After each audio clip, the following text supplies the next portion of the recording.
இளநீர் வைக்கணும், அவுள் பொறி கடலை வைத்து பானகம் கூட வைக்கலாம் வேணா வைத்து சாதாரண மல்லிப்பூ போட்டு வாசனையான திரவங்கள், நமக்கு உண்டான வாசனை திரவங்கள் அத்தர் புணுக்கு செவ்வாதை லேசாக தடவி அந்த படத்தில் தடவி மனமுருகி வேண்டி அந்த பாலை தீவார்த்தம் பண்ண பிறகு ஆர்த்தி பண்ண பிறகு அந்த பால் எடுத்து நம்ம அருந்த வேண்டும்.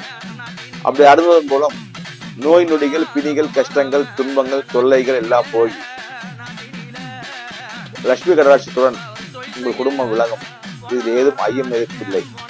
நீங்கள் தொடர்ந்து இதுபோல் ஒரு பௌர்ணமி செய்து வரலாம். கூடிய முறை வருடத்துக்கு ஒரு முறையாவது குலதெய்வத்தை ஆலயத்தை சென்று தரிசியுங்கள்.